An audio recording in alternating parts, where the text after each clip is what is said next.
Hello everyone, this is Artemistic.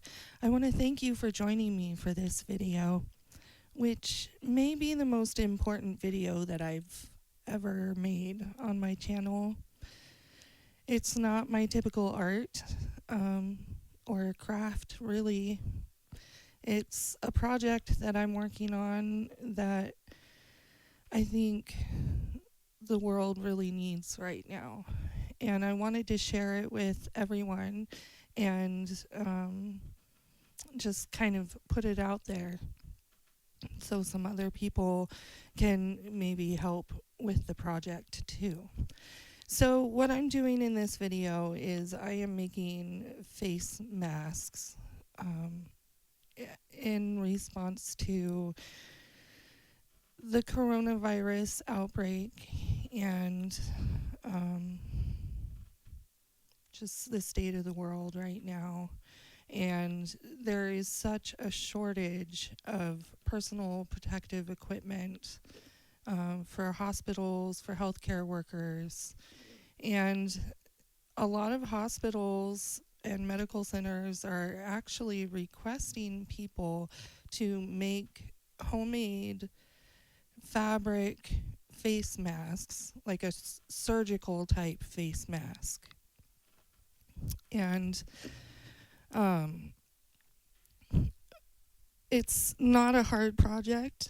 It's something that's pretty straightforward and pretty simple. So if you sew, I would suggest you look up on the internet face mask shortage, face mask, how to make a face mask, CDC compliant face mask, searches like that.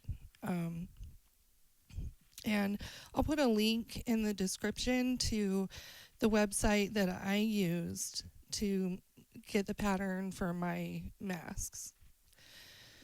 So a lot of communities are even doing a thing now where they make kits for you to pick up that are the pre-cut fabric and the elastic bands to loop around the ears.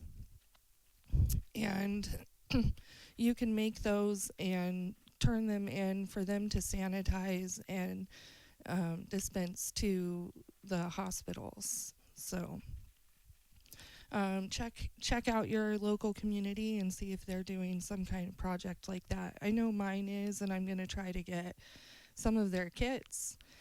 These I'm just making on my own because my sister is a registered nurse. She's a charge nurse, and she works at our local hospital. And it's rough. It's already pretty intense, especially with their shortage of gear. And it's so important for them to be protected. And you know, she asked me if I would make her some masks. I hadn't heard that there was a shortage until she asked me last week to make her these masks for work. And as soon as I heard about it, I just wanted to make as many as I could for her coworkers, for our local community. And so then we ran into the interesting situation of you go to get the elastic and it's all sold out everywhere. So the good thing about that is it's because people are making face masks and making them in bulk, in quantity for their communities.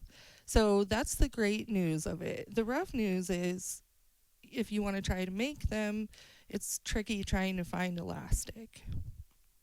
So my sister found some on Amazon. I don't know if there's any left available that will get here in a timely manner. There was some on there that wouldn't get here until the middle of May.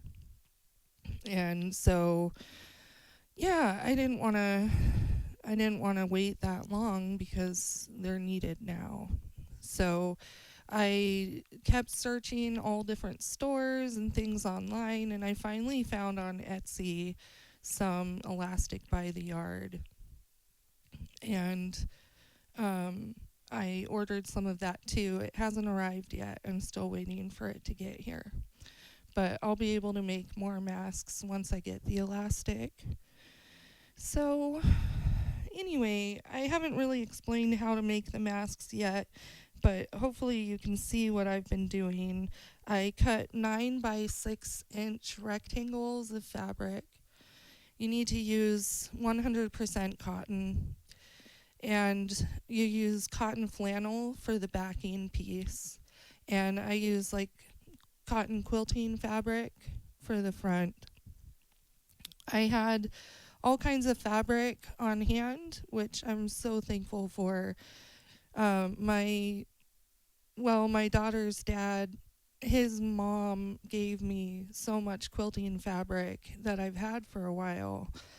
And so I'm so thankful to her for that wonderful gift of the fabric. And it's really being used for a good purpose. So, anyway, you cut 9 by 6 inch rectangles and put them right sides together. And you go to sew around and you tuck elastic in the corners on the inside. And then you can see that I'm doing like an accordion fold on it once it's sewn into the basic rectangle. And it's 3 tucks, 3 folds, all in the same direction. And then you just sew around that to secure it, and you sew it twice to reinforce the seam. It's got to be really durable because they're going to be washing these a lot in very hot water and, sanitizing and all that kind of thing. So they need to be really durable. So I'm making a batch for my sister, and then the rest will go to her coworkers in her department. And then I'll try to get some of the kits that will go to the hospital. And yeah, I'm just really trying to do my part to try to do something helpful in a time that's really unsettling. For me, I have a lot of health conditions, and so I'm extra nervous about getting sick, and it's just really kind of crazy and interesting what the world is like right now, and we're all in it together. And I just want to thank all of you for being here with me, and if you're interested in the project, check out the link in the description and try to make some masks yourself. Take care.